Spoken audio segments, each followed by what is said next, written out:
Good morning. Welcome all of you in this class of chemistry.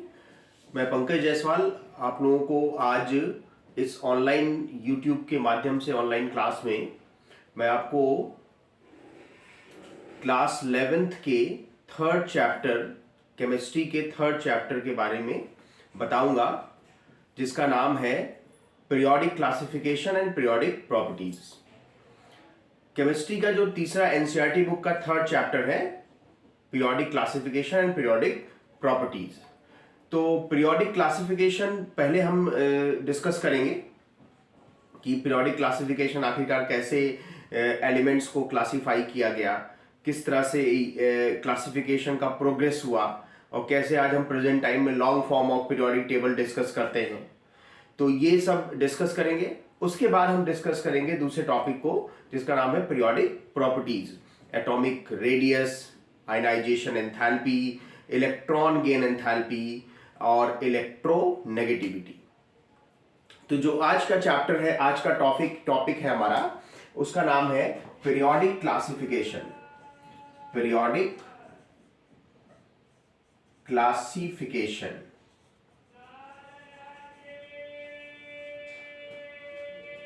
पहले यही discuss करेंगे। इसमें दो टॉपिक है, periodic classification and periodic properties. तो पहले पीरियोडिक क्लासिफिकेशन डिस्कस करेंगे, उसके बाद हम वन बाय वन इसके बाद अगले टॉपिक पे आएंगे, जिसका नाम है पीरियोडिक प्रॉपर्टीज।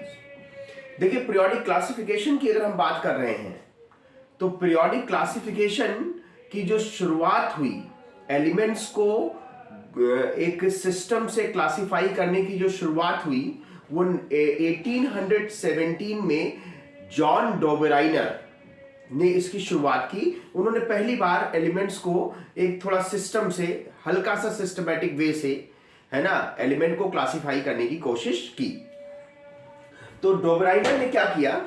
डोबेराइनर ने कई जितने भी एलिमेंट उनके टाइम में नोन थे, 27, 28, 30 एलिमेंट, उन एलिमेंट्स को उन्होंने 3-3 के ग्रुप बनाने शुरू किए।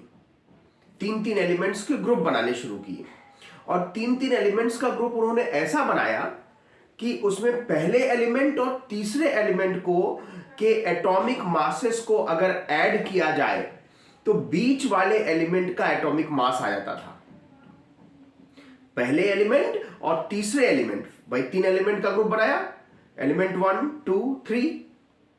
अब पहले एलिमेंट के एटॉमिक मास और तीसरे एलिमेंट के एटॉमिक मास को अगर ऐड करके उसका एवरेज निकालें तो जो एवरेज वैल्यू आती है वो बीच वाले एलिमेंट यानी सेकेंड एलिमेंट के एटॉमिक मास को इंडिकेट करती थी, है ना।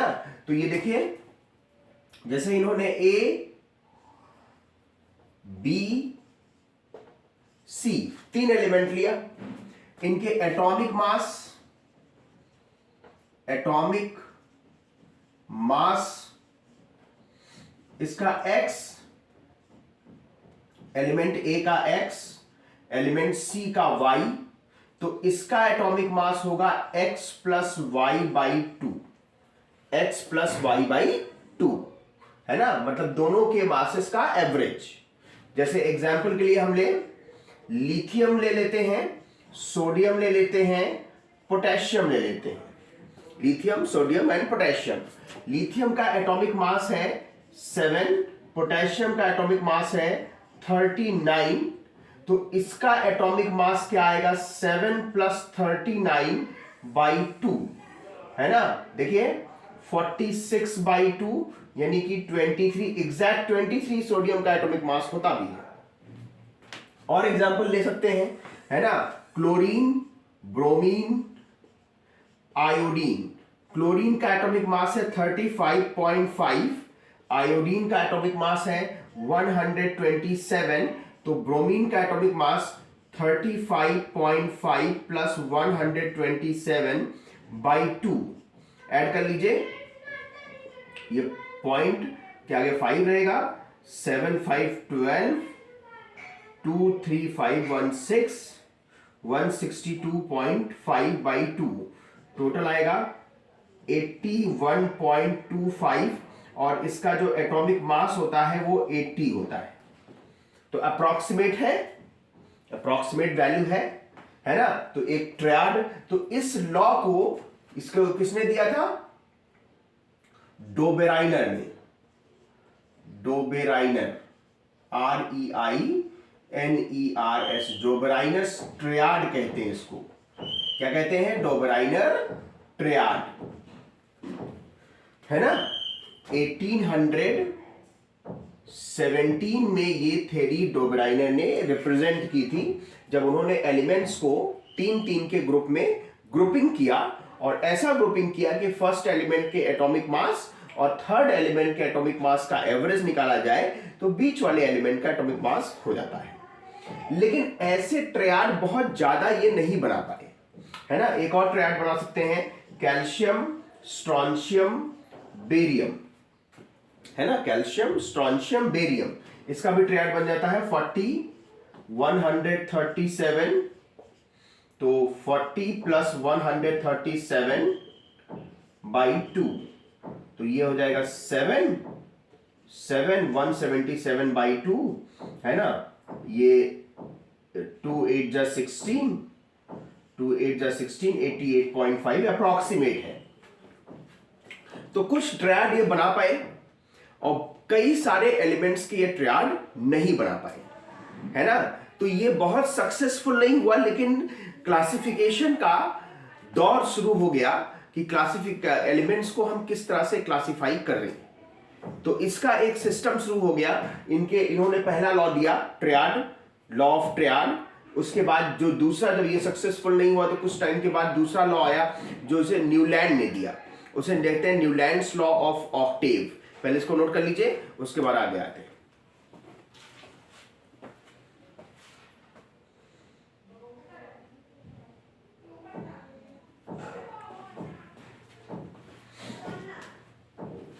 आइए अगले टॉपिक पे आते हैं, अगले लॉ पे आते हैं। जब ये सक्सेसफुल नहीं हुआ तो दूसरा लॉ न्यूलैंड ने दिया, जिसे कहते हैं Newlands law of Octave.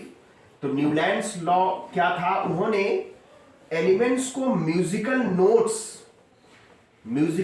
Notes के बेसिस पे क्लासिफाई किया।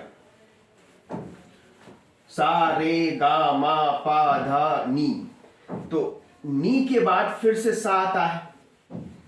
तो इसी तरह उन्होंने बताया कि एलिमेंट्स को अगर उनके एटॉमिक मास के इंक्रीजिंग ऑर्डर में अरेंज किया जाए, किसके?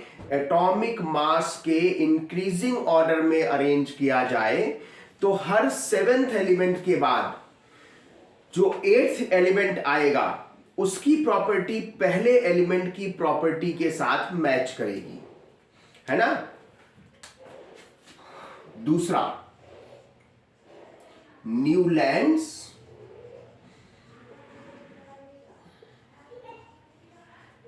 Law of Octave, Newlands law of Octave, है ना। न्यूलैंड ने दिया, नाम से क्लियर है ना। इन्होंने बताया कि इन्होंने क्लासिफाई किया, classify elements on the basis of musical notes, musical notes के बेसिस पे क्लासिफाई किया। इन्होंने बताया कि when elements are arranged in increasing order of their atomic masses, atomic masses के इंक्रीजिंग ऑर्डर में एलिमेंट्स को अरेंज किया जाए, then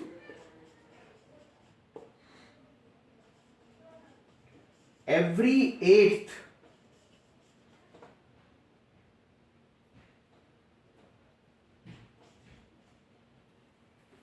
eighth element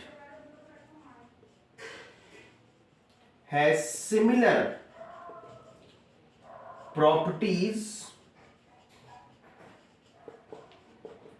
with first element।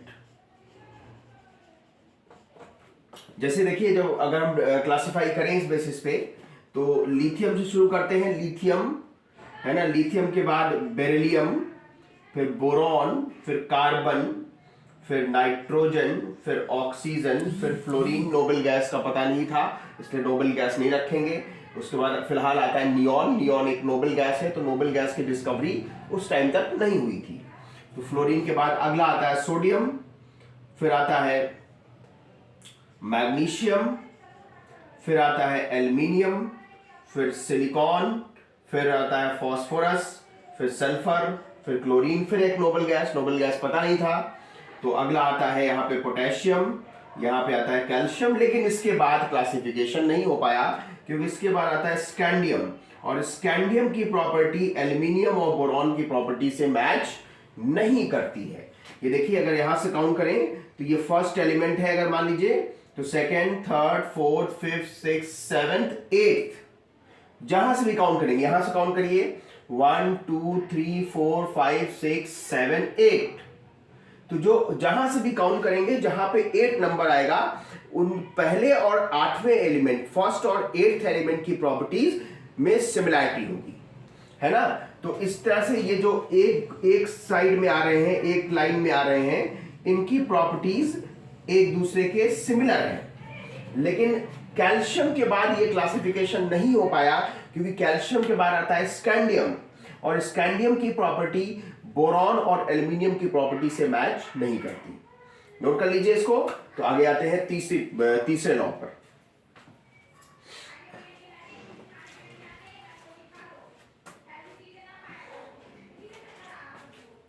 चलिए, तीसरा लॉ आता है थोड़ा सा सिस्टमैटिक। देखिए, लॉ ऑफ ट्रायड से में बिल्कुल बिगिनिंग था, इसलिए बिल्कुल भी सिस्टमैटिक क्लासिफिकेशन नहीं था। थोड़ा न्यूलैंड ने उसको और सिस्टमैटिक किया। अब लोथर मेयर तीसरे साइंटिस्ट थे, लोथर मेयर ने उसको थोड़ा और सिस्टमैटिक किया और वो प्रॉपर्टीज में आए। उन्होंने प्रॉपर्टीज की बातें की कि प्रॉपर्टीज किस तरह से वैरी करती हैं। हालांकि जो लोथर मेयर तीसरे साइंटिस्ट थे, उन्होंने केवल फिजिकल प्रॉपर्टीज पे ही फोकस किया, है ना। एलिमेंट की प्रॉपर्टीज ली उन्होंने। पहली बार किसी साइंटिस्ट ने एलिमेंट की प्रॉपर्टीज की बात की क्लासिफिकेशन में, लेकिन उन्होंने सिर्फ और सिर्फ फिजिकल प्रॉपर्टी को बेसिस माना। और उस समय तक एलिमेंट की जो फंडामेंटल प्रॉपर्टी थी वो उसका एटॉमिक मास था। उस समय तक एटॉमिक मास को ही एलिमेंट की फंडामेंटल प्रॉपर्टी माना जाता था। तो एटॉमिक मास के बेसिस पर ही इन्होंने क्लासिफिकेशन किया। इन्होंने एक फिजिकल प्रॉपर्टी, एलिमेंट की एक फिजिकल प्रॉपर्टी ली जिसका नाम है एटॉमिक वॉल्यूम। क्या नाम है? Atomic volume. उन्होंने एटॉमिक वॉल्यूम का मतलब, वॉल्यूम क्या होता है? Mass upon density, mass upon density. तो मास की जगह उन्होंने लिया atomic mass in solid state, element क्या सॉलिड स्टेट में एटॉमिक मास, और उसको डिवाइड किया एलिमेंट की डेंसिटी से। जो प्रॉपर्टी आई उसको नाम दिया गया एटॉमिक वॉल्यूम। तो इन्होंने एटॉमिक वॉल्यूम और एटॉमिक मास, मेरी बात गौर सुनिए, एटॉमिक वॉल्यूम और एटॉमिक मास में ग्राफ प्लॉट किया, और उस ग्राफ इनको मिला, उस ग्राफ में इन्होंने देखा कि जिन एलिमेंट्स की प्रॉपर्टी सेम है वो ग्राफ में सेम पोजीशन ऑक्यूपाई करते हैं, ग्राफ में सेम पोजीशन ऑक्यूपाई करते हैं। तो इसे कहते हैं Lothar Meyer curve.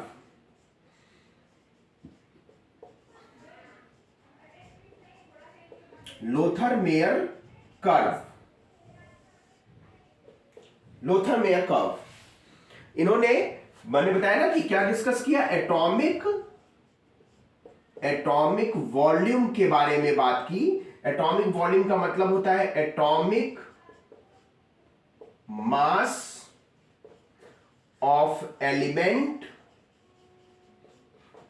In solid state divided by density, divided by density. इस वैल्यू को कहते हैं एटॉमिक वॉल्यूम। अब इन्होंने एटॉमिक वॉल्यूम और एटॉमिक मास में एक ग्राफ प्लॉट किया। मैं थोड़ा सा उसका आउटलाइन बनाने की कोशिश कर रहा हूं, एग्जैक्ट तो नहीं बन पाएगा। एटॉमिक वॉल्यूम और एटॉमिक मास, इसमें ग्राफ प्लॉट की, तो जो ग्राफ प्लॉट किया वो ग्राफ कुछ ऐसा मिला। मैं थोड़ा सा ड्रॉ करने की कोशिश कर रहा हूं।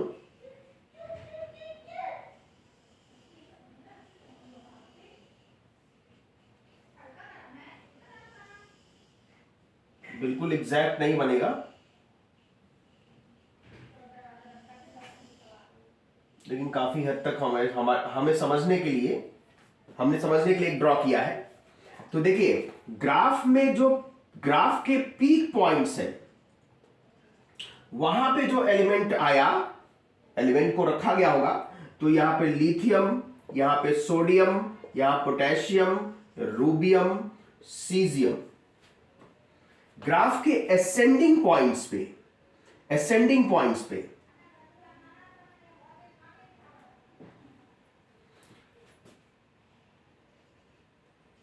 बेरिलियम, मैग्नीशियम, कैल्शियम, स्ट्रॉन्शियम, और आगे बनेगा तो बेरियम भी आ जाएगा। ग्राफ के डिसेंडिंग पॉइंट्स पे फ्लोरीन, क्लोरीन, ब्रोमीन, आयोडीन। इस तरह से इन्होंने देखा कि एलिमेंट्स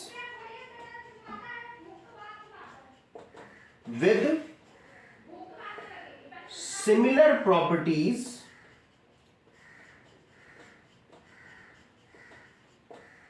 occupy similar position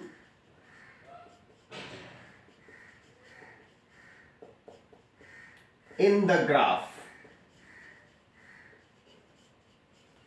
लेकिन सारे सिमिलर प्रॉपर्टी वाले भाई, alkali metals same position occupy कर रहा है, एल्कलाइन अर्थ मेटल हेलोजेंस कर रहा है, नोबल गैसेस भी आ जाते हैं, लेकिन सारे एलिमेंट इस तरह से सेम पोजीशन ऑक्यूपाई नहीं करते। तो इन्होंने अपने जो लॉ में बताया था कि physical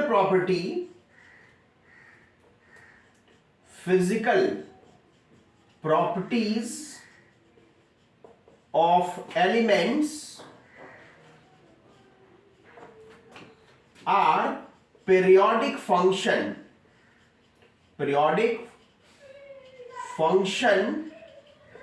of their atomic masses।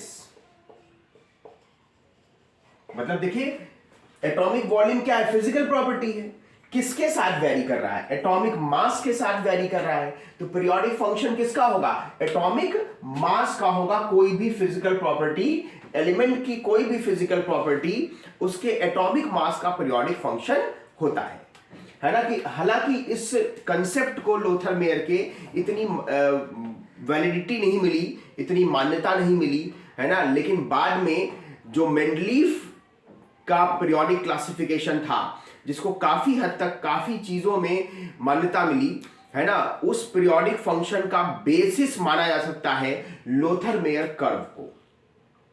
तो नोट कर लीजिए। इसके बाद आगे आते हैं मेंडलीव्स पीरियोडिक लॉ।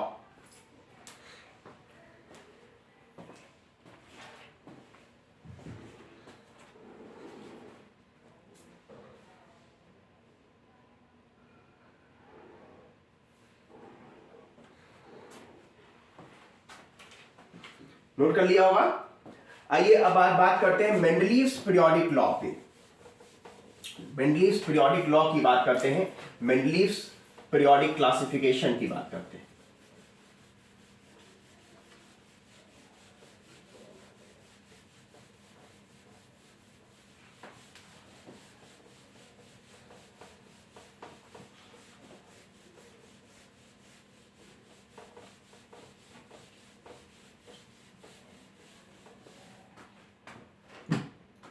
मेंडलीफ ने पीरियोडिक लॉ के लिए जो पीरियोडिक लॉ दिया था, उसके लिए यूज किया लोथर मेयर के कंसेप्ट को ही।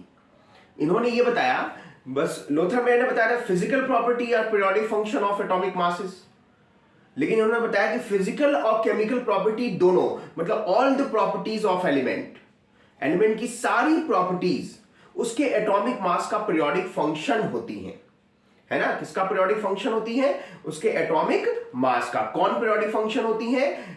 All properties, all physical and chemical properties of elements, है ना। तो ये देखिए, इसे कहते हैं Mendeleev's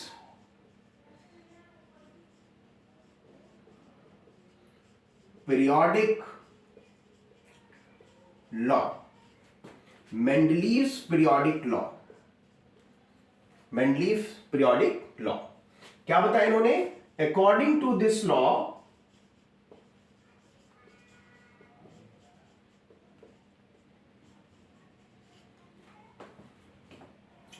physical and chemical properties of element are periodic function of atomic masses। Periodic function of atomic mass. अच्छा, ये पीरियोडिक फंक्शन की बात मैं कर रहा हूं बार बार, ये है क्या चीज? पीरियोडिक फंक्शन किसका है? एटॉमिक मास का है। मतलब इसका मतलब है कि एलिमेंट्स को अगर उसके एटॉमिक मास के इंक्रीजिंग ऑर्डर में रखा जाए, एलिमेंट्स को उसके एटॉमिक मास के इंक्रीजिंग ऑर्डर में अरेंज किया जाए, तो जो एलिमेंट्स की प्रॉपर्टीज होती हैं वो एक रेगुलर इंटरवल के बाद रिपीट होंगी। क्या रिपीट होंगी? Properties of elements are repeated after a regular interval. एक फिक्स इंटरवल के बाद प्रॉपर्टीज आपस में फिर से वापस रिपीट होंगी, है ना। इस मैं यहां लिख देता हूं, that is when elements are arranged in increasing order of their atomic masses, the properties are repeated after a regular interval। Properties are repeated after regular interval. उसी जिस इंटरवल पे पहली बार प्रॉपर्टीज रिपीट होगी, उसी इंटरवल पे दूसरी बार, मतलब regular interval पे प्रॉपर्टीज रिपीट होती रहेंगी, है ना। ये मतलब होता है periodic function of atomic masses का। तो इस बेसिस पर, इस लॉ के बेसिस पर मेंडलीफ एक पीरियोडिक टेबल बनाई। एक्चुअल में उन्होंने क्या किया? प्लेइंग कार्ड्स लिए, प्लेइंग कार्ड्स पे एलिमेंट का सिंबल लिखा, उसकी सारी प्रॉपर्टीज लिखी, और प्लेइंग कार्ड्स को एटॉमिक मास के इंक्रीजिंग ऑर्डर में अरेंज करते चले गए। तो उन्होंने एक टेबल एक तरह की बना ली उन प्लेइंग कार्ड्स की हेल्प से, और उस टेबल को हम लोग कहते हैं Mendeleev's periodic table.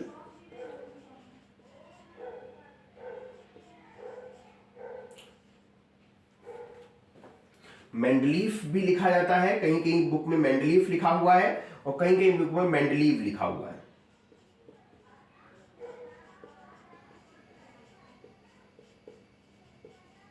Mendeleev's periodic table. अब जो टेबल बनी, उस टेबल में कुल मिला के 8, जब बिगनिंग में टेबल बनी तब की बात कर रहा हूं, कुल 63 एलिमेंट्स नोन थे उस समय। तो 8 वर्टिकल कॉलम्स थे। वर्टिकल कॉलम्स कितने थे? 8 थे, 8 और 7 हॉरिजॉन्टल कॉलम्स थे।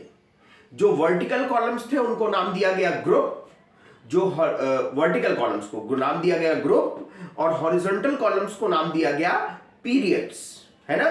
तो ये देखिए, this table consist of 8 vertical columns called groups and 7 horizontal columns called periods. Group की बात करें,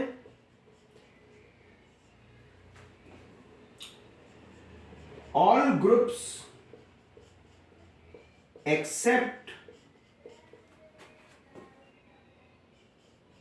group 8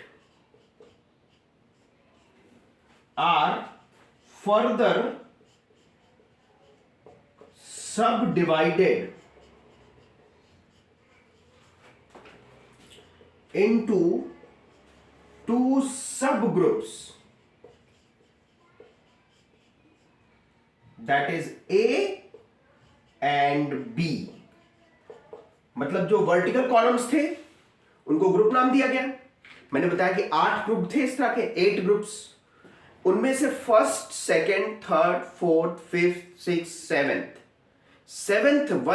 फर्स्ट से लेकर के 7th ग्रुप तक को, सभी ग्रुप को 8th को छोड़ के ए और बी दो सब ग्रुप में डिवाइड किया गया। कुल मिला के ऐसा, जैसे अगर मान लीजिए फर्स्ट ग्रुप है तो फर्स्ट ग्रुप में इधर वाला ए, इधर वाला बी, उसके बाद सेकंड ग्रुप आया ए बी, उसके बाद थर्ड ग्रुप आया ए बी, उसके बाद फोर्थ ग्रुप आया इधर वाला ए, इधर वाला बी, उसके बाद फिफ्थ ग्रुप आया इधर वाला ए, इधर वाला बी, उसके बाद सिक्स्थ ग्रुप आया इधर वाला ए, इधर वाला बी, फिर 7th ग्रुप आया इधर वाला ए, इधर वाला बी, और 8th को ए और बी में डिवाइड नहीं किया गया। तो इस तरह से क्लासिफाई किया गया।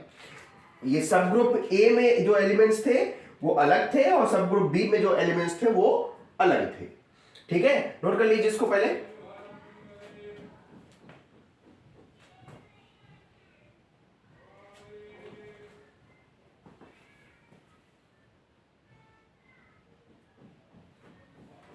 चलिए आगे आते हैं।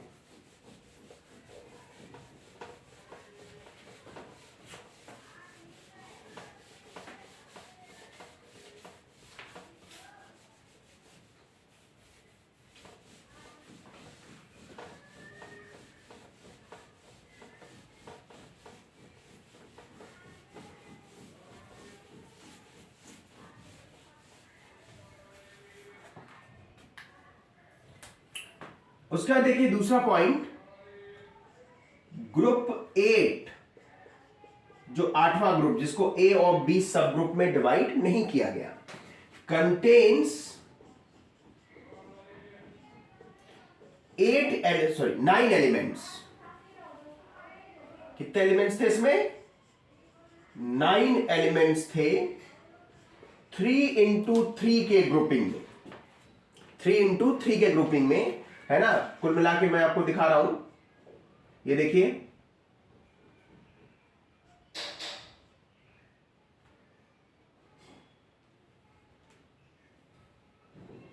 या नीचे बना देता हूं।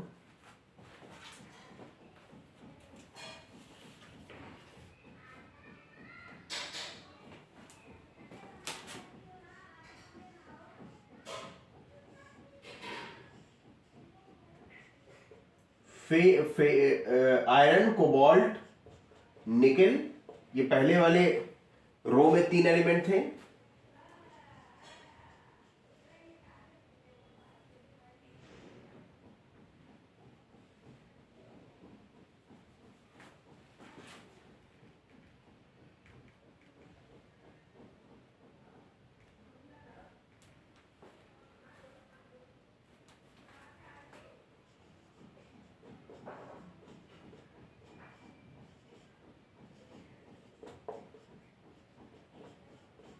ये 9 एलिमेंट थे। ग्रुप नंबर 8 में। ठीक है, तो ये तो ग्रुप की बात हुई। केवल 8 ही ग्रुप थे, बाद में एक ग्रुप और बढ़ाया गया था जब नोबल गैस डिस्कवर हो गए थे, तो एक ग्रुप और बढ़ा दिया गया 8वें ग्रुप के बगल में, 0 ग्रुप। तो one more group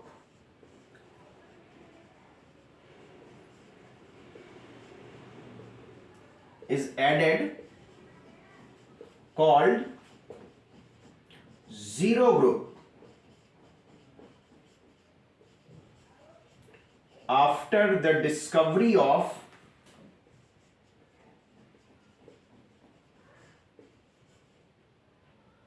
noble gases। ठीक है, ये तो ग्रुप की बात हुई। आइए बात करते हैं पीरियड्स की। पीरियड्स देखिए, हॉरिजॉन्टल कॉलम्स को पीरियड कहते हैं, है ना। फर्स्ट पीरियड में केवल 2 एलिमेंट्स को प्लेस किया गया है, सिर्फ 2 एलिमेंट्स को, इसलिए इसको नाम दिया गया shortest period. Second and third period में 8 एलिमेंट्स को प्लेस किया गया है और इसको कहते हैं short period. Fourth and fifth period को में 18 एलिमेंट्स को प्लेस किया गया है और इसको कहा जाता है लॉन्ग पीरियड।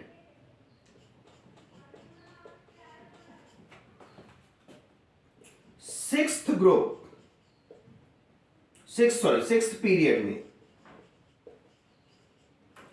पीरियड में 32 एलिमेंट्स को प्लेस किया गया है और यह है लॉन्गेस्ट पीरियड।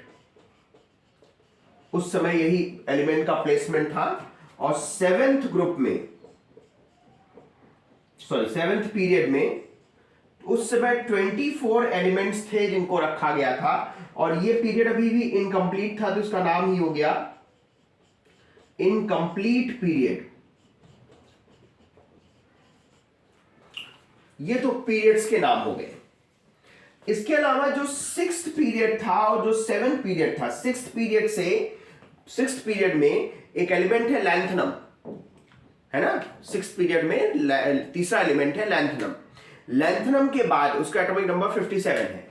उसके बाद के 14 एलिमेंट यानी एटॉमिक नंबर 58 से लेके 71 तक के एलिमेंट्स को उस सिक्स्थ पीरियड से निकाल के पीरियोडिक टेबल के नीचे एक अलग सीरीज में रख दिया गया और उस सीरीज को नाम दिया गया लैंथेनाइट सीरीज। इसी तरह सेवेंथ पीरियड में लैंथनम जैसे है वैसे एक तीसरा एलिमेंट है एक्टिनियम। एक्टिनियम के बाद के 14 एलिमेंट्स, उसी तरह से 14 एलिमेंट्स, है ना, मतलब 89 to 103 इन एलिमेंट्स को निकाल करके सेवेंथ पीरियड से लैंथेनाइट सीरीज के नीचे रख दिया गया। इसको नाम दिया गया एक्टिनाइट सीरीज। लैंथेनाइट सीरीज नाम इसलिए है क्योंकि लैंथनम के बाद के 14 एलिमेंट है ना। और एक्टिनाइट सीरीज इसलिए नाम दिया गया क्योंकि एक्टिनियम के बाद के 14 एलिमेंट्स हैं। ठीक है, तो यहां पे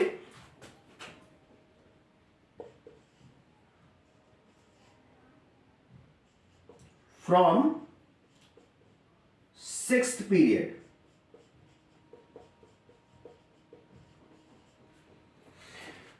फोर्टीन एलिमेंट्स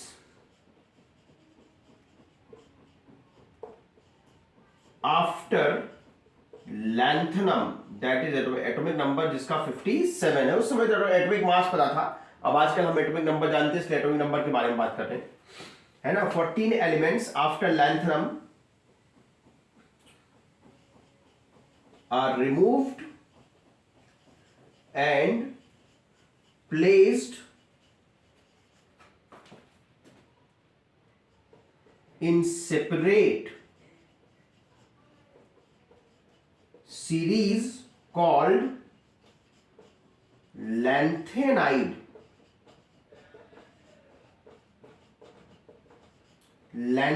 series। ठीक है, नोट कर लीजिए, इसमें मेरे पास जगह नहीं है, या तो ऊपर से एक लाइन इरेज कर दे रहा हूं।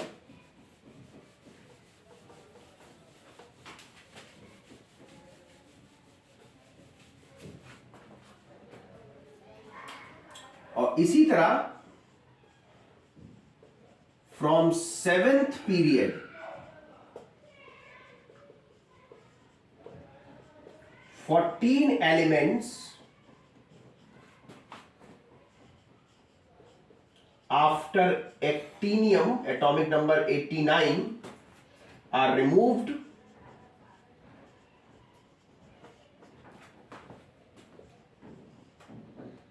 and placed in separate series called actinide series. Actinide series, lanthanide series and actinide series. ठीक है, तो ये इनकी पीरियोडिक टेबल की प्रॉपर्टीज थी, ये इनके पीरियोडिक टेबल की खास बातें थी, है ना, जिस तरह से इन्होंने पीरियोडिक टेबल बनाई। नोट कर लिए। तो आगे आते हैं कि इनके मेरिट्स और डिमेरिट्स क्या क्या थे।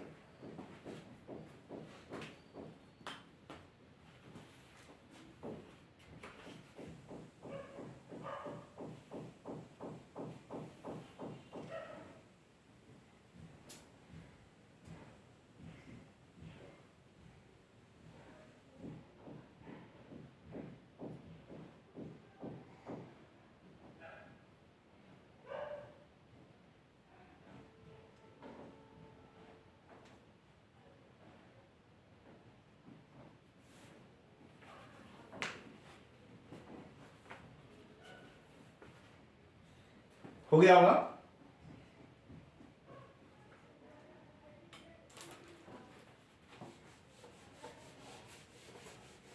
अब देखिए, इनकी पीरियोडिक टेबल इन्होंने बना दी, एलिमेंट्स को सिस्टमैटिक तरीके से क्लासिफाई कर दिया, लेकिन फिर भी इनके पीरियोडिक टेबल के मेरिट्स भी हैं और डिमेरिट्स ज्यादा है। मेरिट्स तो कम है लेकिन डिमेरिट्स ज्यादा है, मतलब कि कई सारी चीजों को इन्होंने इग्नोर भी किया, कई सारी पीरियोडिक टेबल में गलतियां भी हुई, है ना। तो क्या मेरिट्स हैं, क्या यूजफुलनेस है इस पीरियोडिक टेबल का, और क्या इनकी डिमेरिट्स हैं, इस पे डिस्कस कर लेते हैं, है ना। मेरिट्स, पहले मेरिट्स की बात करेंगे ऑफ मेंडलीफ पीरियोडिक टेबल। देखिए, इन्होंने अपनी पीरियोडिक टेबल की हेल्प से कई सारे एलिमेंट थे जिनके एटॉमिक मास हम गलत पढ़ रहे थे। उस समय कई सारे एलिमेंट ऐसे थे जिनके हम गलत एटॉमिक मास जानते थे, तो इन्होंने अपनी पीरियोडिक टेबल की हेल्प से उन गलत एटॉमिक मासेस को करेक्ट किया, है ना। तो ये बहुत बड़ा मेरिट था इनकी पीरियोडिक टेबल का। दूसरी बात, इनकी पीरियोडिक टेबल देने से एक चीज सिस्टमैटिक हो गया। भाई, अगर हमें एक ग्रुप में 4-5-6 एलिमेंट हैं, है ना, उनकी हम कॉमन प्रॉपर्टीज पढ़ लेते हैं, तो हमें 6 एलिमेंट के बारे में सारी जानकारी मिल गई। तो हमें एलिमेंट की अलग अलग प्रॉपर्टी पढ़ने की जरूरत नहीं है ना। मतलब कि जो स्टडी था, एलिमेंट्स की प्रॉपर्टीज की स्टडी थोड़ी सिस्टमैटिक हो गई। दूसरा मेरिट ये था। तीसरा बात ये था कि इन्होंने अपनी पीरियोडिक टेबल में कई जगह खाली जगह छोड़ रखे थे। भाई, एलिमेंट उस समय नोन नहीं थे, भाई 63 एलिमेंट थे, बाद में नोबल गैस डिस्कवर हुआ तो नोबल गैस बढ़ गए, लेकिन फिर भी इन्होंने अपनी टेबल में कुछ खाली जगह छोड़ रखी थी कि फ्यूचर में जो एलिमेंट्स डिस्कवर होंगे उनको इन जगह पर प्लेस किया जा सके, है ना। तो इनकी पीरियोडिक टेबल, भाई अब जो आने वाले साइंटिस्ट होंगे वो जब उस पीरियोडिक टेबल को देखेंगे तो उसमें देखेंगे खाली जगह है, तो वो सोचेंगे इस खाली जगह में कोई एलिमेंट डिस्कवर करके रखा जाए। तो वो ये जो पीरियोडिक टेबल थी वो एलिमेंट्स की डिस्कवरी के लिए साइंटिस्ट को इंस्पायर करती थी। तो ये इनके मेरिट्स थे, है ना। तो पहली मेरिट ये है, इन्होंने क्या किया, correct atomic masses, correct atomic masses of elements, correct atomic masses of elements with the help of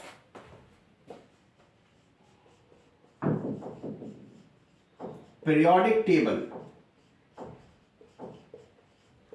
भाई एटॉमिक मास को कैसे इन्होंने रिजॉल्व करने की कोशिश की, इन्होंने किस तरह रिजॉल्व किया, करेक्ट एटॉमिक मास किस तरह डिटरमाइन किए, तो वो था वैलेंसी इनटू इक्विवेलेंट वेट।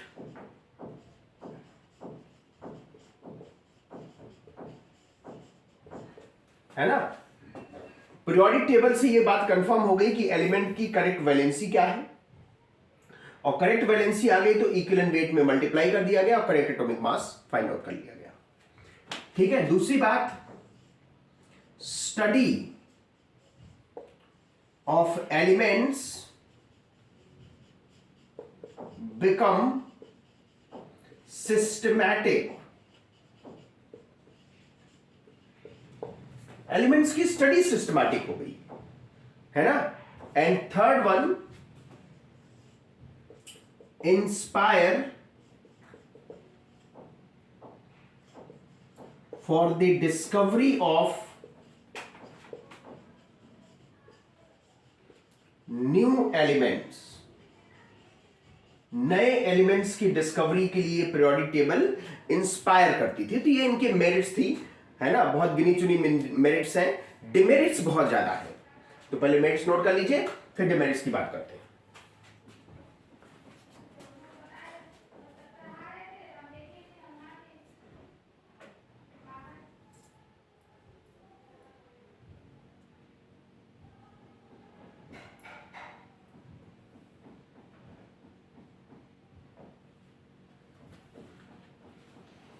चलिए अब बात करते हैं डिमेरिट्स की।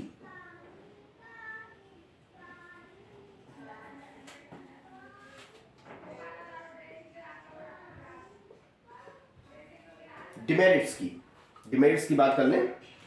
डिफेक्ट,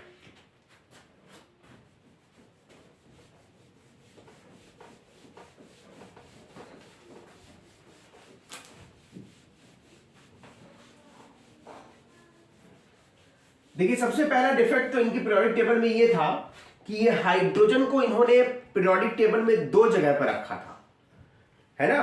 एक फर्स्ट ए ग्रुप के एल्कली मेटल के साथ, फर्स्ट ए ग्रुप के एल्कली मेटल के साथ इन्होंने हाइड्रोजन को प्लेस किया था, क्योंकि हाइड्रोजन की कुछ प्रॉपर्टी एल्कली मेटल की प्रॉपर्टी से मैच करती है। दूसरी जगह हाइड्रोजन को जहां प्लेस किया वो सेवेंथ ए ग्रुप के हेलोजेंस के साथ भी इन्होंने हाइड्रोजन को जगह दे दी, क्योंकि उसकी कुछ प्रॉपर्टी हेलोजन से भी मैच करती है। लेकिन सारे एलिमेंट्स को दो दो जगह रखा नहीं गया है, सारे एलिमेंट्स को पीरियोडिक टेबल में एक ही प्लेस मिला है, जबकि हाइड्रोजन को दो प्लेस मिला है। तो ये इनका एक प्रॉपर डिफेक्ट है ना, कि हाइड्रोजन को दो जगह पर पीरियोडिक टेबल में प्लेस क्यों दिया गया है। तो पहला डिफेक्ट यही है, place of hydrogen.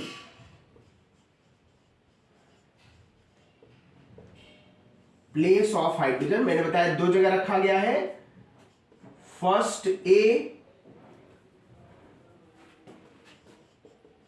with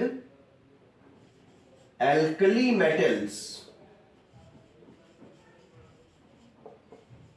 of first A group और दूसरा with halogens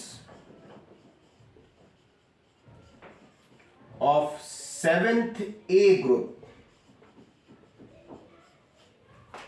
तो दो जगह प्लेस देना ये गलत है, ठीक है। दूसरा, place of isotopes.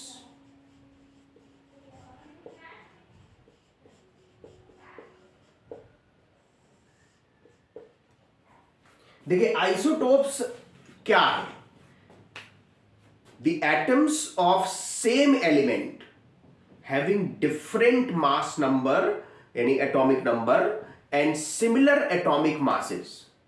Atoms of same element having same atomic number but different atomic masses are called isotopes. तो जितने भी अगर हाइड्रोजन के आइसोटोप हैं, हाइड्रोजन के 3 आइसोटोप हैं, हाइड्रोजन के 3 आइसोटोप्स हैं। पहले का नाम है प्रोटियम, दूसरे का नाम है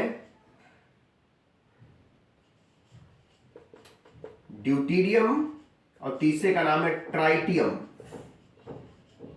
इसको रिप्रेजेंट कर किया था 1H1, इसको 1H2, इसको 1H3, है ना, या D या इसको T से रिप्रेजेंट किया जाता है।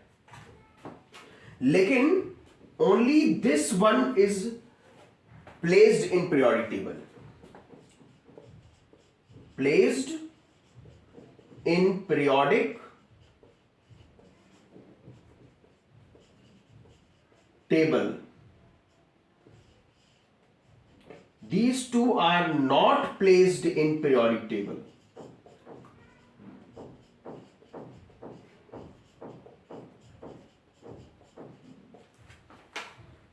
तो इसका मतलब यह हुआ कि all isotopes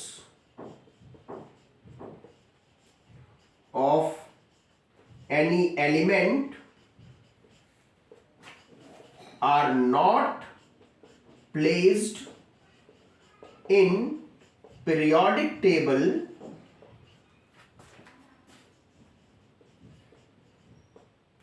although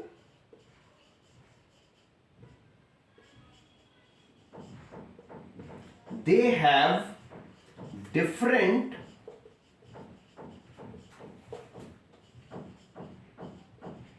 atomic masses। उनके एटॉमिक मासेस डिफरेंट है, लेकिन फिर भी उनको उनमें सभी को प्लेस नहीं किया गया पीरियोडिक टेबल में। सिर्फ जैसे कार्बन की बात करें तो 6C12 को प्लेस मिला है, 6C13 6C14 को प्लेस नहीं मिला है ना। हीलियम की बात करें 2He4 को प्लेस मिला है, 2He3 को प्लेस नहीं मिला है। यूरेनियम की बात करें, यूरेनियम 92 235 को प्लेस मिला है, 33 को प्लेस नहीं मिला, 38 को प्लेस नहीं मिला है। तो सभी आइसोटोप्स को प्लेस नहीं मिला।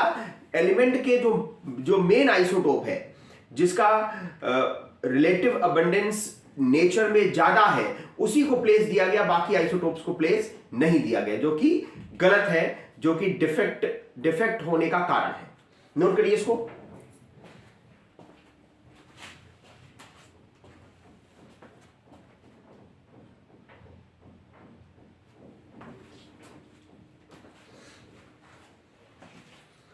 ठीक है, तीसरे ड्रॉबैक पे आते हैं, तीसरे डिमेरिट पे आते हैं।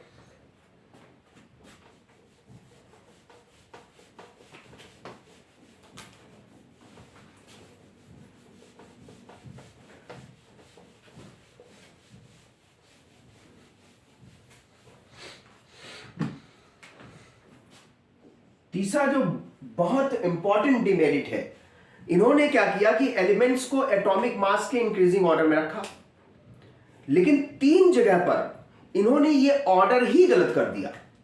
मतलब ज्यादा एटॉमिक मास वाला पहले आ गया और कम एटॉमिक मास वाला उसके बाद आया, जबकि होना क्या चाहिए था, कम एटॉमिक मास वाला पहले आना चाहिए था, ज्यादा एटॉमिक मास वाला बाद में आना चाहिए था। तो anomalous position of elements,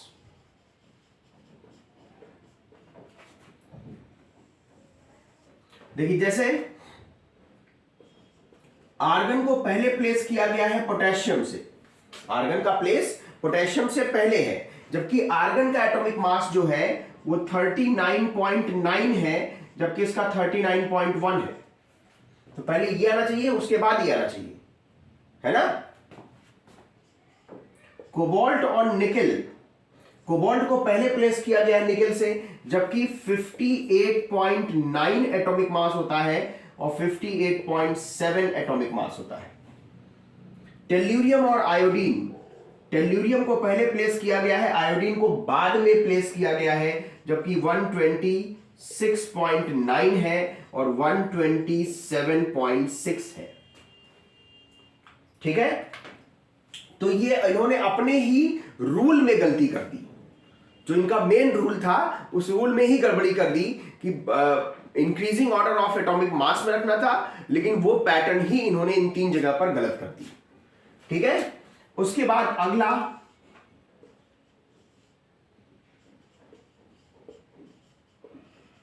position of elements with similar properties.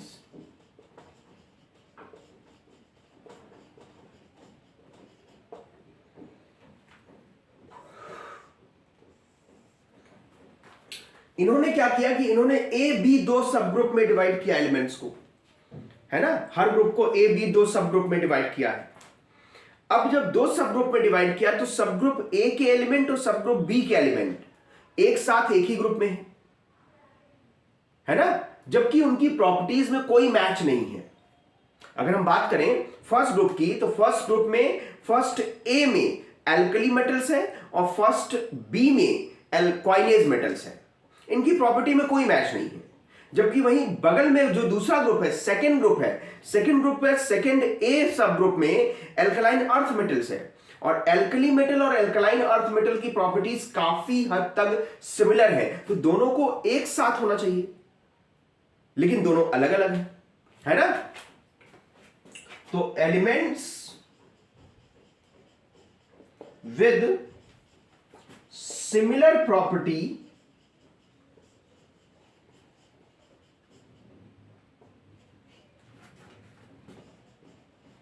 are placed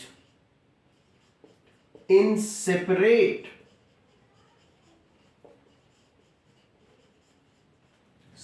groups, whereas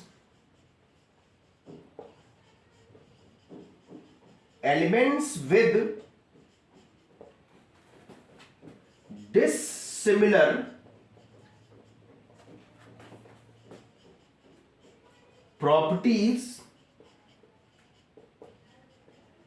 are placed in same group। ये मैं आपको दिखा रहा हूं।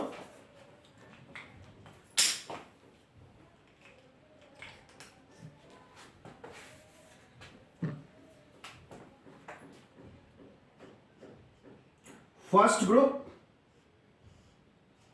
सब ग्रुप ए सब ग्रुप बी और सेकेंड ग्रुप सब ग्रुप ए और सब ग्रुप बी। ये दोनों दिखा रहा हूं मैं आपको, ये एक ग्रुप में है, ये दूसरे ग्रुप में है। इसमें देखिए lithium, sodium, potassium, rubidium, caesium, francium है। ठीक है,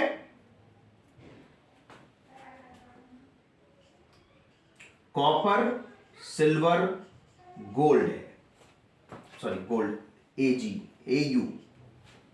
ठीक है, इसमें देखिए beryllium, magnesium, calcium, strontium, barium और रेडियम है, और इसमें जिंक, कैडमियम, मरकरी है। अब देखिए ये जो आपके फर्स्ट ए ग्रुप के एलिमेंट्स हैं और जो फर्स्ट सेकंड ए ग्रुप के एलिमेंट्स हैं, दे हैव सिमिलर प्रॉपर्टीज।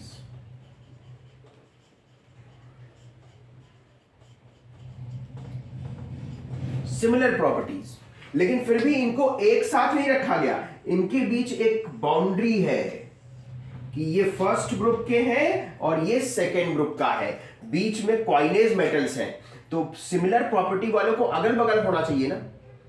ये कोई ऐसा, ये गड़बड़ी है।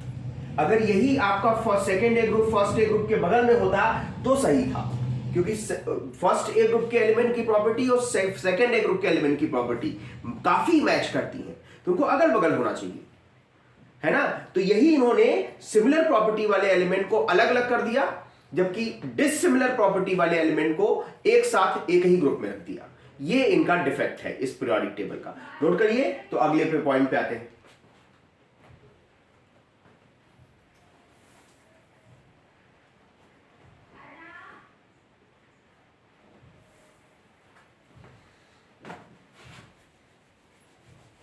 बस एक दो डिफेक्ट और हैं। देखिए, इनकी पीरियोडिक टेबल में कोई ऐसा प्रयास नहीं किया गया कि मेटल्स और नॉन मेटल्स हमको अलग अलग दिखाई दें, है ना। मेटल्स अलग दिखाई दे, नॉन मेटल्स अलग दिखाई दे, ऐसा कोई प्रयास किया ही नहीं गया। इनकी पीरियोडिक टेबल को आप देखेंगे तो मेटल नॉन मेटल आपस में मिक्सअप है। कहीं मेटल दिखता है, कहीं नॉन मेटल दिखता है, कहीं मेटलॉइड दिखता है, तो सब मिक्सअप है। तो जो अगला पांचवा डिफेक्ट है वो है no attempt is made to separate metals and non-metals in this periodic table.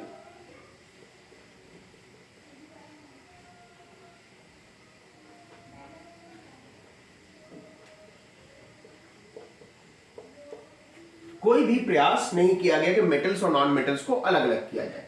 और एक जो आपको मैंने पहले बताया कि लैंथेनाइट सीरीज और एक्टिनाइट सीरीज के 14 एलिमेंट्स को पीरियोडिक टेबल से ही अलग कर दिया गया। क्यों अलग कर दिया गया, इसका कोई एक्सप्लेनेशन मेंशन नहीं किया गया। तो मेन पीरियोडिक टेबल से इन एलिमेंट्स को अलग करना भी डिफेक्ट की ही कैटेगरी में आएगा। तो सिक्स्थ है पोजीशन ऑफ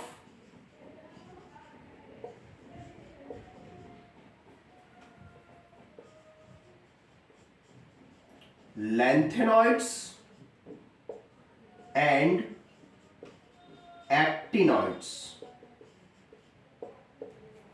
तो ये इनकी पीरियोडिक टेबल के डिफेक्ट हैं, है ना। इनको आप नोट करिए कॉपी पे, फेयर कॉपी पे, नीट एंड क्लीन नोट करिए और एक बार रिवाइज करिए, है ना। ये अभी तक हमने जितना डिस्कस किया मेंडलीफ पीरियोडिक टेबल तक, मेंडलीफ की पीरियोडिक टेबल अब आगे चल के आजकल हम मेंडलीफ पीरियोडिक टेबल नहीं पढ़ते, आजकल हम लॉन्ग फॉर्म पीरियोडिक टेबल पढ़ते हैं। तो कैसे long form periodic table develop हुआ, क्या एटॉमिक मासेस के बेसिस पे ही आगे की डिस्कवरीज हुई, आगे की बातें बताई गई क्लासिफिकेशन में, या कोई और प्रॉपर्टी डिस्कवर हुई। जी हाँ, और दूसरी प्रॉपर्टी भी की डिस्कवरी हुई जिसकी डिस्कवरी की थी मोजले ने, है ना। और वो प्रॉपर्टी है एटॉमिक नंबर की। एटॉमिक नंबर जब डिस्कवर हुआ, सारी चीजें उलट पुलट हो गई, सब चीजें बदल गई। जो फंडामेंटल प्रॉपर्टी हम एटॉमिक मास को मानते थे, अब वो फंडामेंटल प्रॉपर्टी एटॉमिक नंबर हो गई। तो सारे कंसेप्ट ही बदल गए, सारी चीजें चेंज हो गई। तो मेंडलीफ के पीरियोडिक टेबल को बहुत बड़ा झटका लगा और मोजले ने नया पीरियोडिक लॉ मेंशन किया जिसमें उन्होंने एलिमेंट्स को एटॉमिक मास के जगह पर एटॉमिक नंबर के बेसिस पे क्लासिफाई किया। एटॉमिक मास की जगह पर एटॉमिक नंबर के बेसिस पे क्लासिफाई किया। तो कैसे किया, कैसे एटॉमिक नंबर की डिस्कवरी हुई, ये सब हम चीजें अगली क्लास में डिस्कस करेंगे। तब तक आप सभी लोग अपना ध्यान रखें, घर में रहें, बार बार मास्क का यूज करें, हैंड सैनिटाइज करें और घर पे रह के ही पढ़ाई करें, है ना। इसीलिए आप लोगों को ये ऑनलाइन क्लासेस प्रोवाइड की जा रही हैं। तो सभी लोगों का बहुत बहुत धन्यवाद, बहुत बहुत थैंक यू। अगली क्लास में फिर मिलेंगे तो आगे हम डिस्कस करेंगे कि किस तरह से एटॉमिक नंबर की डिस्कवरी हुई मोजले द्वारा। ठीक है, तो अगली क्लास में मिलते हैं, तब तक सभी लोगों का थैंक यू।